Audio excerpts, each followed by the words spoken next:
আপু, আমার ডিভোর্স হয়েছে তাই বলে কি আমার কোনো সম্মান নেই? আমার কি নিজের আত্মসম্মান বলতে কিছুই থাকতে পারে না? আমার ডিভোর্স হয়েছে তাই বলে কি আমি সংসার করতে ব্যর্থ হয়েছি? আমি কি ব্যর্থ নারী? এমনই একটি ডিভোর্সি নারীর আর্তনাদের যে মেসেজ আমার কাছে পাঠিয়েছে, সত্যি কলিজাটা আমার কেঁপে উঠল তার লাইফ স্টোরিটা শুনে।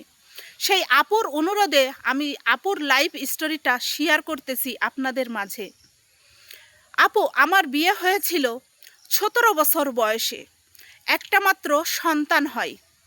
একটা সন্তানের বয়স যখন 3 বছর, তখনই আমার স্বামী পরকীয়ায় আসক্ত হওয়ার কারণেই সে আমাকে ডিভোর্স দিয়ে দেয়। দিয়ে তার পরকীয়ায় আসক্ত নারীকে সে বিয়ে করে সংসার জীবন শুরু করে। আমি আমার বাবার বাড়িতে চলে যাই। বাবার বাড়িতে চলে যাওয়ার পরে আমার বাবা মা বৃদ্ধ মানুষ, ভাই ভাবির উপর নির্ভরশীল। আমার ভাই ভাবি আমার দায়িত্ব নিতে চায় না। আমার সন্তানের দায়িত্ব নেওয়া তো দূরে পড়ে থাক। তখন আমার বাবা মায়ের উপর তারা অনেক বেশি কথা আমার ভাবি বলতে থাকে।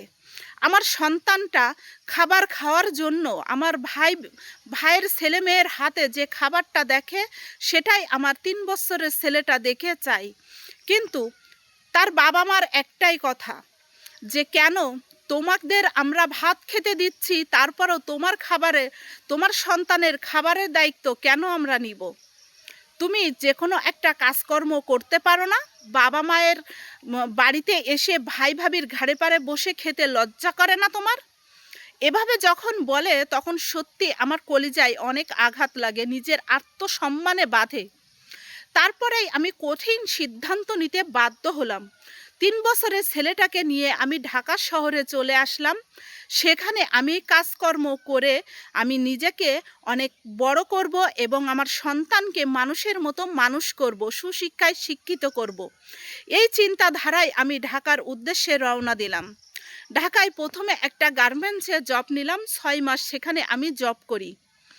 একটা স্বামীবিহীন নারী, ডিভোর্সি নারী, এক সন্তানের মা, ঢাকায় গার্মেন্টসে একা একা জীবন কাটানো বা একা একা চাকরি করে খাওয়া যে কতটা কষ্টের আর টাফ ব্যাপার, সেটা একজন ডিভোর্সি নারী যদি আমি না হইতাম তাহলে আমি কখনোই বুঝতে পারতাম না।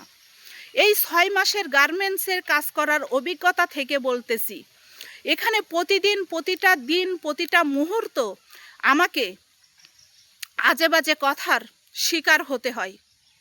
কেউ আমার পাশে সাহায্যের হাতটা বাড়িয়ে দিয়ে আমাকে ভোগ করার জন্য হাতটা বাড়িয়ে দেয়, আবার কেউ আমাকে বন্ধুত্বের ছলে আমাকে কাছে পেতে চায়, আবার কেউ আমাকে এমনিতেই উল্টাপাল্টা বাজে কুপ্রস্তাব দিয়ে বেড়ায়।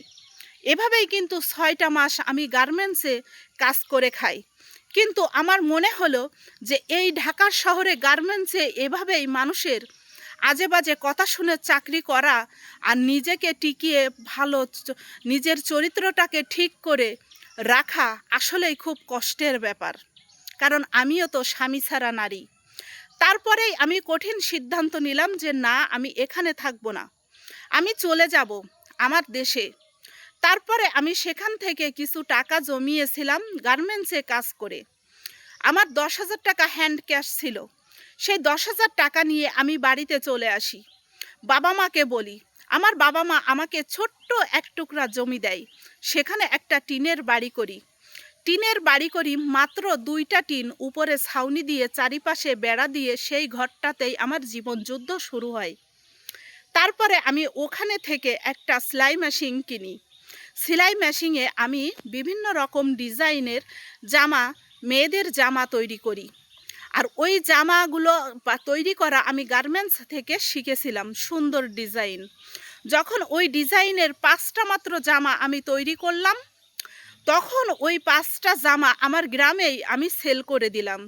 আমার গ্রামের মানুষ ওই ডিজাইনগুলো দেখে এতটাই পছন্দ করেছিল, তারপর থেকেই আমার ভাগ্যটা পুরোটাই বদলে গেল আপু।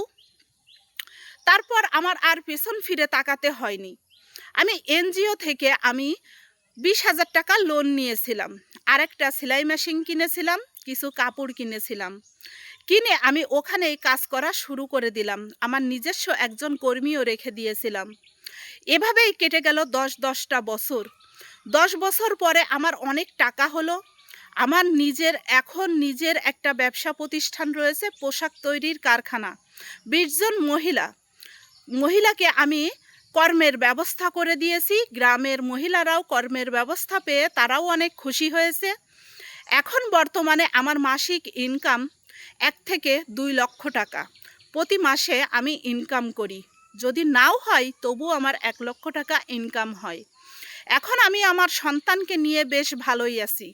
সুখের সংসার আমাদের মা ছেলের। এখন আমার এই যে আমি যে এখন একটা ভালো পজিশনে আছি, এটা কিন্তু আমার স্বামী খোঁজ খবর নিয়ে দেখেছে। এখন আমি প্রতিষ্ঠিত হতে পেরেছি, সফল একজন নারী উদ্যোক্তা হতে পেরেছি। যতটুকু আমার স্বার্থের বাহিরে এই পর্যন্ত আমি এসেছি, আমার স্বার্থের মধ্যে আমি চেষ্টা করেছি নিজের পায়ের তলার মাটিকে শক্ত করার জন্য।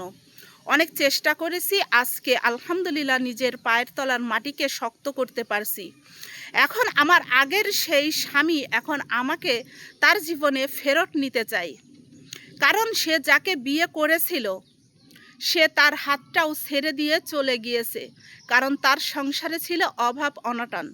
আমি যখন ওই স্বামীর সংসারে ছিলাম তখন ওদের সংসারে অনেক ভালো সচল ছিল। আমি চলে আসার পরেই ছাতুর হাড়িতে বাড়ি লাগার কারণেই তার অভাব অনটন, ব্যবসা প্রতিষ্ঠান সব কিছুই নষ্ট হয়ে গেল।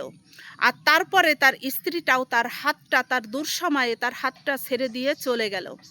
এখন সে আমাকে আবারও ফিরিয়ে নিতে চায়। এখন আমি তো দ্বিতীয় বিয়ে করব না, আমি আমার সন্তানকে নিয়েই ভালো আছি। কিন্তু আপনারা আমাকে একটা পরামর্শ দেন, আমার এখন কি করা উচিত? আগের স্বামীর কাছে ফিরে যাওয়া উচিত, নাকি এভাবেই আমার ছেলেকে নিয়ে এভাবেই কর্ম করে খাওয়া উচিত? আমি যদি অন্য কোথাও বিয়ে করি তাহলে আমার সন্তানকে কেউ বাবার আদর স্নেহ দিয়ে তার বুকে আগলায় রাখবে না। তার বাবা যতই খারাপ হোক তার সন্তানকে কখনো ফেলে দিতে পারবে না। এটা আমার এক মনে হচ্ছে।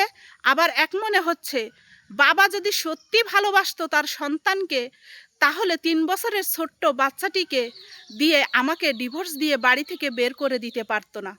এখন আপনারা আমার পরামর্শ দেন, এই আপুটিকে পরামর্শ দেন যে আপুর এখন কি করা উচিত।